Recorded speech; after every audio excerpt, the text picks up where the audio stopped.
Olá, boa noite, a paz a todos. Chegando para a meditação na Palavra de Deus, lendo nesta oportunidade na Epístola de Paulo aos Romanos, capítulo de número 12, versículos 1 a 2. Assim está escrito: Rogo-vos, pois, irmãos, pela compaixão de Deus, que apresenteis os vossos corpos em sacrifício vivo, santo e agradável a Deus, que é o vosso culto racional. E não vos conformeis com este mundo, mas transformai-vos pela renovação do vosso entendimento, para que experimenteis qual seja a boa, agradável e perfeita vontade de Deus. Esse é o texto que vamos meditar. E dentro deste assunto, vamos falar sobre 10 conselhos para a vida cristã. Paulo, quando escreveu a carta aos irmãos da cidade de Roma, depois de tecer sobre vários assuntos que eram importantes e necessários, a diferenciação entre judeus e gentios, a manifestação da graça de Deus, as obras da lei, os frutos do Espírito, a ação do Espírito de Deus, a manifestação do pecado e também a manifestação da graça de Deus. Enfim, ele tratou sobre vários assuntos necessários àquela época e que estas orientações de Paulo ficaram registradas na história, na Escritura, e são úteis também para os dias em que nós estamos atravessando. Sempre precisamos estar voltando para fazermos referência ao que Paulo escreveu aos romanos, à igreja que estava em Roma. Porque os assuntos que ali estão são assuntos profundos, necessários e assuntos permanentes.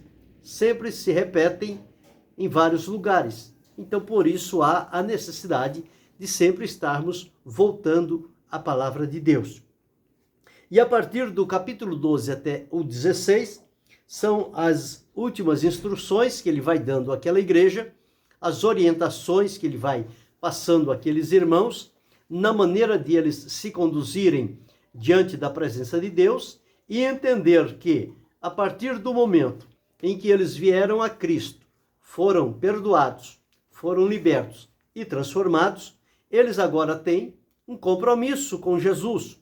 E o compromisso de ser fiel, de ser leal, de ser obediente, de agir segundo a vontade do Senhor Jesus Cristo, porque foi Ele quem os libertou, transformou e aproximou de Deus.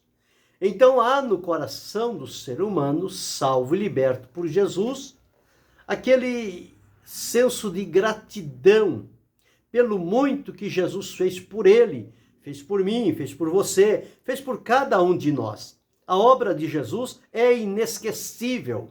A obra de Jesus continua com a mesma eficácia do dia em que o sangue dele foi derramado com esta finalidade. Ainda hoje, o poder salvífico na pessoa de Jesus, fundamentado no sacrifício que ele ofereceu a Deus, para o perdão dos nossos pecados e a transformação da nossa vida, estas ações, elas continuam atuando ainda nos nossos dias. Nós somos a prova viva de que o sangue de Jesus, ele não perdeu a sua eficácia. Ele continua ainda atuando da mesma forma. E por isso nós podemos e devemos desfrutar dos benefícios do sacrifício de Jesus em nosso favor. E quando ele escreve aqui, no capítulo 12, ele agora vai fazer um pedido, como se fosse um rogo, como se estivesse suplicando, pedindo com insistência, implorando àqueles irmãos a maneira como, a partir de então, eles deveriam viver e demonstrar diante de Deus a vida que eles estavam vivendo, que era resultado daquele encontro pessoal com Jesus, que mudou de uma vez por todas a vida deles.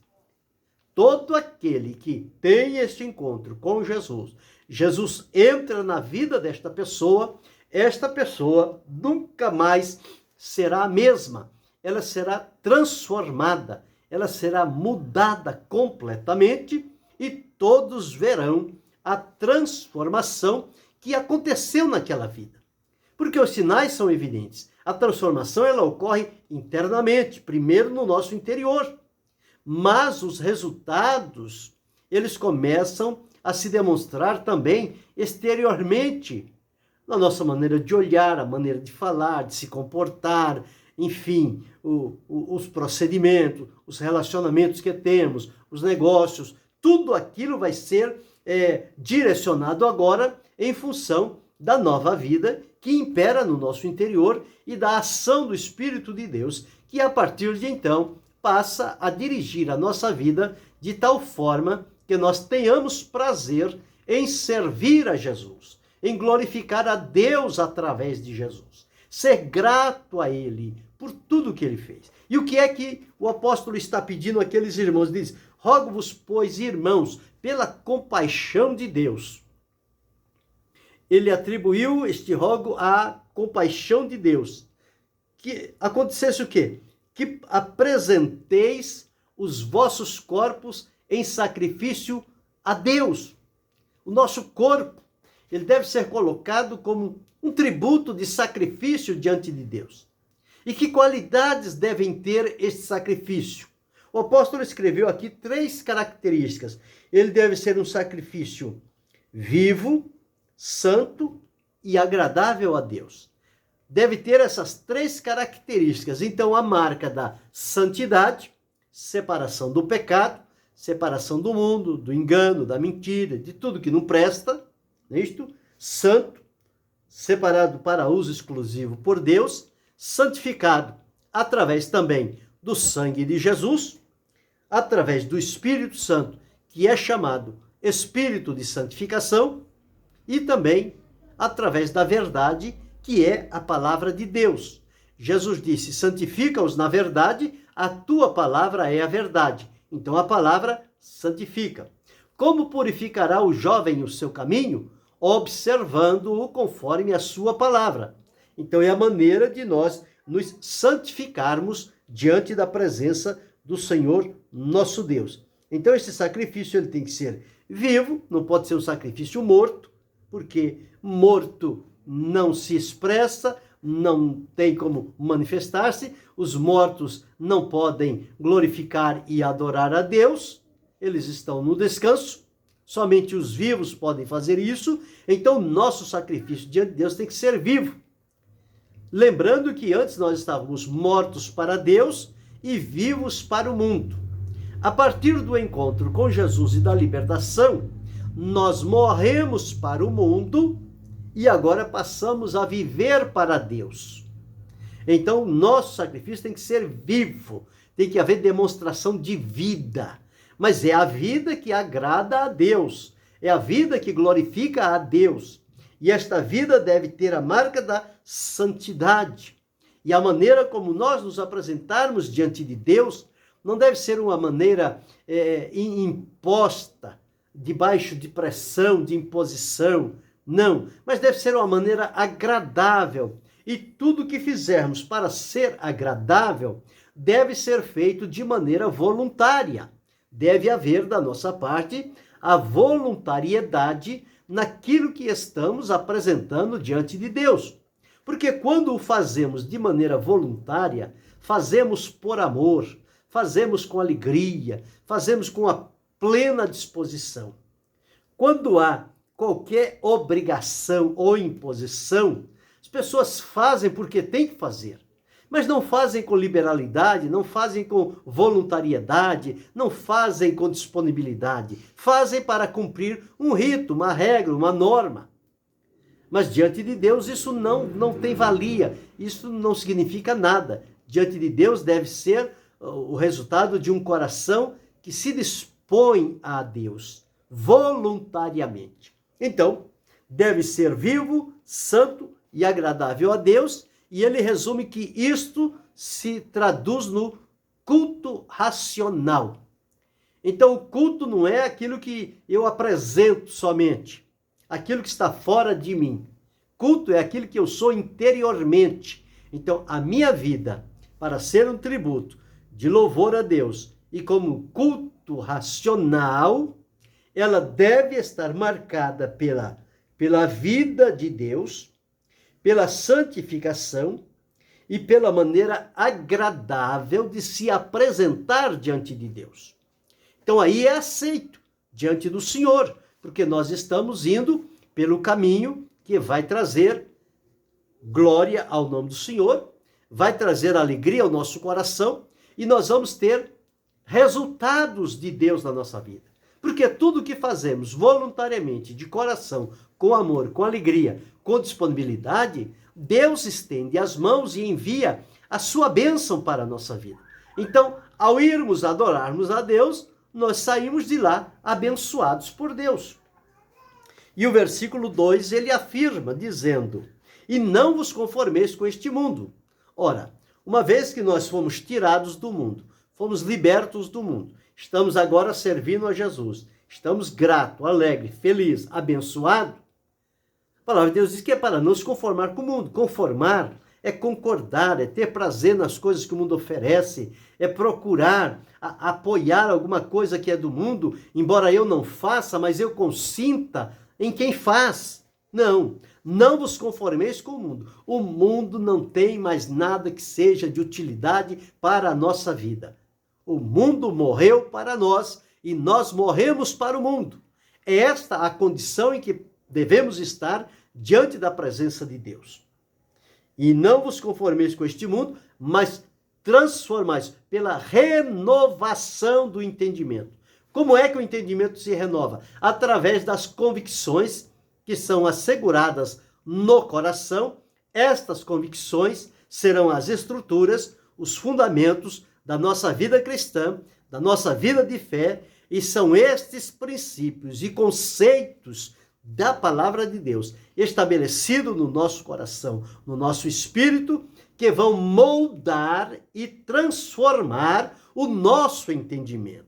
E aí nós passaremos a pensar as coisas de Deus. Como o apóstolo escreveu aos Colossenses, pensai nas coisas que são de cima, buscai as coisas que são de cima. Pensar nas coisas de Deus, buscar as coisas de Deus para a nossa vida. Então, quando há esta transformação, o não conformismo com o mundo, primeiro, a transformação pela renovação do entendimento. Então, nós vamos agora ter a experiência com Deus. E que experiências são estas que nós vamos ter com Deus? Vamos experimentar a boa, agradável e perfeita vontade de Deus. Então, a vontade de Deus, ela é boa, ela é agradável e ela é perfeita. Lembra que o nosso sacrifício ele tem que ser agradável a Deus? A vontade de Deus para nós também, ela é agradável. Ela é boa, ela é perfeita, ela é agradável. O nosso sacrifício para Deus ele tem que ser vivo, ele tem que ser santo e tem que ser agradável. Então, observe o paralelo que há entre a nossa entrega do nosso corpo a Deus como culto e a experiência que teremos da vontade de Deus na mesma linha. Se o sacrifício para Deus foi vivo, santo e agradável, a experiência que vamos ter da vontade de Deus, ela será também boa, agradável e perfeita. E assim vai haver uma harmonia entre a nossa vida entregue a Deus e a vontade de Deus a manifestar-se na nossa vida. Não vai haver conflito, não vai haver oposição, vai haver harmonia. E nós vamos viver o centro da vontade de Deus e vamos adorá-lo e glorificá-lo. Agora, aqui está o ponto principal. É quando nós nos entregamos diante de Deus. Agora, tendo isto, vivendo desta maneira, oferecendo a vida em sacrifício a Deus e experimentando a vontade de Deus, como deve ser a nossa vida cristã? Quais características ou quais necessidades nós precisamos ter na nossa vida cristã. O que é importante para a vida cristã, a vida com Cristo? Bem, em primeiro lugar, eu disse aqui 10 conselhos para a vida cristã. Em primeiro lugar está aqui este registrado: consagrar a vida a Deus. Consagrar, santificá-la, viver à luz da palavra de Deus, respeitando, obedecendo, sendo submisso, sendo temente, sendo fiel, sendo leal, sendo verdadeiro. Isto tudo vai concretizar-se numa vida consagrada a Deus. Há um hino que cantamos, diz: minha vida seja assim, consagrada a ti, Senhor. Possa sempre tu por mim operar o teu amor. Então, o primeiro ponto é consagrar a vida a Deus. Dito isto, à luz do texto que lemos, o segundo ponto é como é que nós vamos poder ter uma vida cristã abençoada, consagrada a Deus. Nós observamos que é a experimentar a vontade de Deus. E onde é que a vontade de Deus se revela?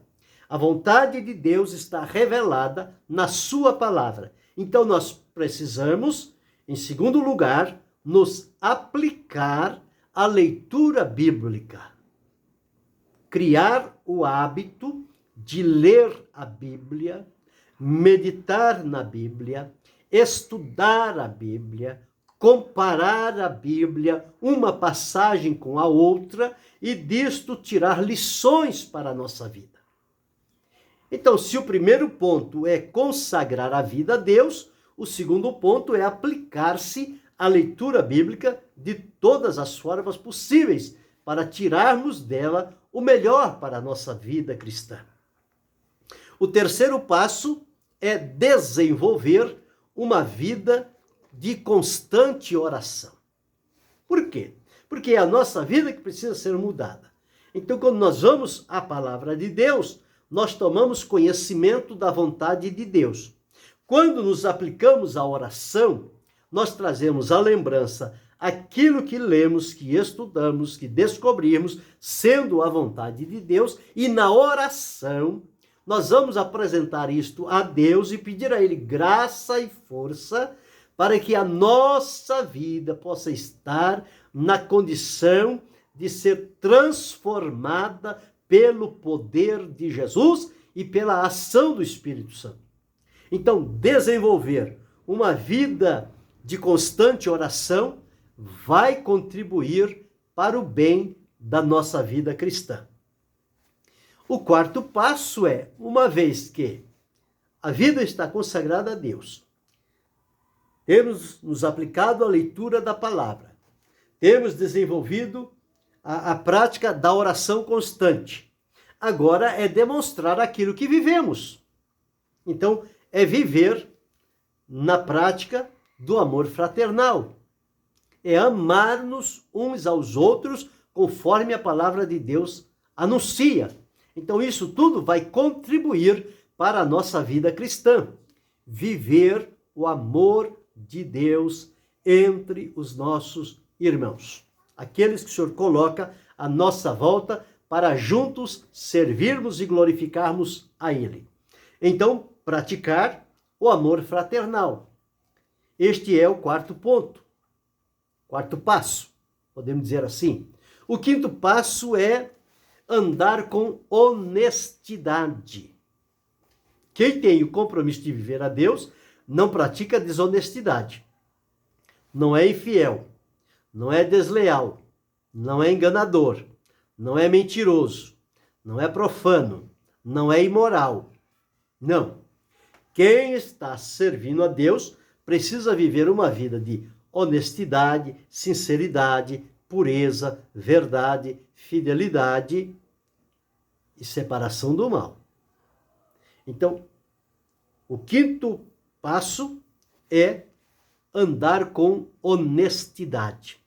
Mas, no seio da comunidade da fé, onde os irmãos reúnem-se para servir a Deus, existem aqueles que já alcançaram de Deus o amadurecimento espiritual, o crescimento, mas existem outros que ainda estão começando e outros que são vacilantes, são aqueles irmãos fracos na fé, vezes estão crendo, outras vezes estão duvidando, uma hora estão glorificando a Deus, outra hora estão dando trabalhos. Então, é preciso suportar os fracos na fé. Eles não devem ser desprezados, não devemos nos considerar melhores do que eles. Mas quando eles estiverem entre nós, nós precisamos aprender a suportar os fracos também. E, se possível, contribuir com a nossa vida e testemunho para que eles possam ser despertados para o crescimento e o compromisso sério com Deus, para que tenham a vida transformada. Então, este é o quinto passo. O sexto passo é suportar os fracos nas suas fraquezas. O sétimo passo é não ser uma pedra de tropeço. O que é uma pedra de tropeço? Pedra de tropeço é aquela pessoa que não respeita ninguém, que não obedece a ninguém, que não recebe conselho de ninguém. Para ele sabe tudo, ele conhece tudo e os outros não conhecem nada. Portanto, ele sempre está causando problemas, porque sempre vai querer que as coisas sejam feitas à moda dele e vai se tornar um embaraço, uma pedra de tropeço, um estorvo, um impedimento na obra de Deus. Tem muito conhecimento, mas não sabe lidar com as pessoas, não sabe viver em comunhão e por isso sempre está causando dificuldades. São as verdadeiras pedras de tropeço. E a palavra de Deus nos orienta a que nós não sirvamos de tropeço para ninguém, mas que sejamos usados por Deus para ajudar, para contribuir para o bem das pessoas, e não para dificultar a caminhada delas diante do Senhor. Então, não ser pedra de tropeço. O oitavo passo é viver em paz. Hoje está difícil viver em paz. Até no meio evangélico está difícil. Mas a palavra de Deus diz que nós temos que ter paz com Deus, paz conosco mesmo e paz com os outros. Viver em paz. Quando estiver em vós, tende paz com todos os homens. A paz provém de Deus. Jesus disse, a minha paz vos dou. Não vou-la dou como o mundo a dá. Não se turbe nem se atemorize. A paz que Jesus transfere ao nosso coração, ela é suficiente para nos manter em paz, para que vivamos em paz. E quando reunidos entre as pessoas, que a paz possa brotar, a paz possa ser manifestada. Tudo é belo, tudo é maravilhoso, tudo vai bem, quando o ambiente em que nós estamos é um ambiente de paz. Todos ali estão desfrutando de paz, de alegria e de comunhão. E viver em paz é também um dos passos necessários para a vida cristã. Porque um perturbado, ninguém consegue suportar um perturbado. Alguém que sempre está causando tumultos, dificuldades, inimizades, porfia, acusações, guerras, intrigas, porfias. Não. Viva em paz. Desfrute de paz. Promova a paz. Faça a paz. Isto é importante e é necessário. O nono passo, seja cheio do Espírito Santo. O Espírito Santo foi dado para nos capacitar, para nos encher, para nos dar graça, nos dar a virtude, para abrir o nosso entendimento, para dar-nos o discernimento da palavra de Deus. Nós dependemos do Espírito Santo, porque foi ele quem inspirou a palavra e é ele quem tem a interpretação correta da palavra. Então, quando nós estamos ligados ao Espírito Santo e ele tem liberdade na nossa vida, ao lermos a palavra de Deus, ele vai abrir a nossa mente, o nosso entendimento e vai nos dar uma compreensão daquilo que estamos lendo e aquilo será uma lição importante para a nossa vida. Então procure ser cheio do Espírito Santo. A palavra de Deus diz, não vos embriagueis com vinho no qual há contenda, mas enchei-vos do Espírito.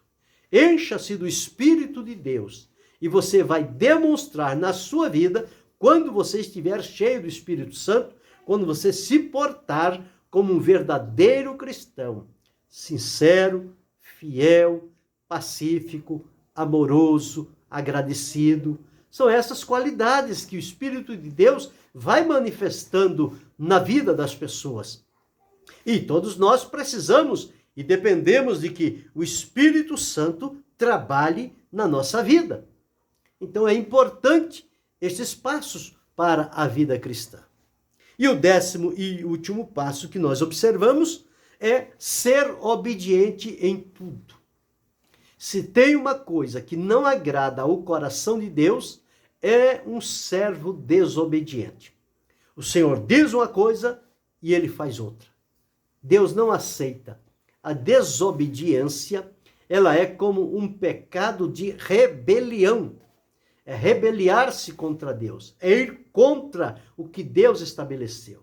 Mas para que a nossa vida cristã seja aprovada diante de Deus, nós devemos em tudo sermos obedientes a Deus, como filhos obedientes. É o que diz a palavra de Deus. O filho obediente é aquele que conhece a seu Senhor, que lhe obedece de coração, não obedece de boca, não. Ele obedece do profundo do coração. Jesus, ainda que era filho, aprendeu a obediência por aquilo que padeceu. E diz a Bíblia, e foi obediente até a morte e morte de cruz. Eu e você, para desfrutarmos de uma vida cristã abençoada, dependemos também de sermos obedientes diante do Senhor nosso Deus. Aquilo que ele diz a nós para não fazer, nós não devemos fazer. Aquilo que ordena para nós fazermos, nós temos que fazer. Isto está incluído na obediência. Tanto em apartar-se daquilo que não agrada a Deus, como aplicar-se naquilo que Deus espera de nós. Este tem que ser o nosso caminhar, deve ser a nossa vivência com Deus. Então, a vida cristã, ela vai ser uma vida produtiva. Não vai ser uma vida fracassada, monótona, sem sentido, sem identificação. Não. A vida do crente, ela é pautada à luz da palavra de Deus, de tudo aquilo quanto Deus deixou escrito. E se nós seguirmos por este caminho, nós teremos uma vida cristã enriquecida pelo Senhor. O poder de Deus se manifestará na nossa vida. A sabedoria de Deus, o conhecimento, a manifestação da graça, a misericórdia envolverá o nosso coração e nós teremos compaixão das pessoas, teremos amor por elas, promoveremos a paz, vamos impedir que haja qualquer dificuldade entre um e outro, porque nós estamos desfrutando uma vida agradável diante do Senhor nosso Deus. Eu e você precisamos experimentar estes conselhos que observamos na palavra de Deus. Eles são úteis, são necessários na nossa vida. E nós precisamos, porque estamos num mundo perverso, corrupto, contaminado, um mundo preparado para o juízo, mas nós não temos parte com este mundo. Nós agora somos do Senhor. Ele nos chamou, nos escolheu, nos capacitou pela sua misericórdia. Nós agora pertencemos a Ele. Então vivamos para Ele, sirvamos a Ele, glorifiquemos a Ele, sejamos uma bênção nas mãos do Senhor. E quando isto acontecer, muitas vidas serão atraídas a Jesus. Muitos vão endireitar o seu caminho, por ver as características de quem realmente serve a Deus em verdade e com sinceridade. As pessoas serão atraídas, não serão afastadas. Elas são afastadas quando observa as pessoas dizem que são uma coisa, mas vivem outra. É um fingimento, é hipocrisia, é uma mentira. Mas é preciso viver em verdade aquilo que vive e aquilo que fala. Uma coisa deve estar ligada à outra. Não deve haver desarmonia entre o que eu falo e o que eu vivo. Não tem credibilidade. A credibilidade só existe, a confiabilidade, quando eu vivo aquilo que falo e falo aquilo que vivo. Então, havendo essa harmonia entre o falar e o viver, haverá credibilidade e confiança na palavra que sair dos meus lábios. E é isto que Deus espera de mim, espera de você, espera de cada um de nós. Que nós sejamos leais, fiéis e verdadeiros, e que não sejamos simplesmente alguém mascarado, uma coisa na presença de um, outra coisa na presença de outro. Não, nós temos que ser o que somos em todo e qualquer lugar. Um servo de Deus, uma serva de Deus, fiel, leal, sincero, prudente, obediente e pacífico. Nada de guerra. Guerra não leva a lugar nenhum. Só destrói o relacionamento de comunhão. Mas então aqui observamos 10 conselhos úteis para a nossa vida cristã. O primeiro conselho é consagrar a vida a Deus. O segundo conselho, aplicar-se à leitura bíblica. O terceiro conselho, desenvolver uma vida de constante oração. O quarto conselho, praticar o amor fraternal. O quinto conselho, andar com honestidade. O sexto conselho, suportar os fracos. O sétimo conselho, não ser pedra de tropeço. Oitavo conselho, viver em paz. O nono conselho, ser cheio do Espírito Santo. E o 10º e último conselho, ser obediente em tudo. Estão aí 10 conselhos práticos que nós devemos viver e praticar diante da presença do Senhor. Isto vai significar uma vida consagrada e separada para Deus, que desfruta e que recebe os benefícios de conhecer a vontade de Deus, que é boa, agradável e perfeita. E o nosso culto a Deus é vivo, santo e agradável a Deus. Havendo isto, nossa vida será frutífera, será uma vida que glorificará o nome do Senhor em todos os sentidos. Eu e você precisamos viver à luz destes conselhos e sempre bendizendo e glorificando o nome do Senhor. Que assim possa ser constante na nossa vida e que Deus continue nos abençoando em nome de Jesus, o seu Filho, não só hoje, mas para sempre. Amém.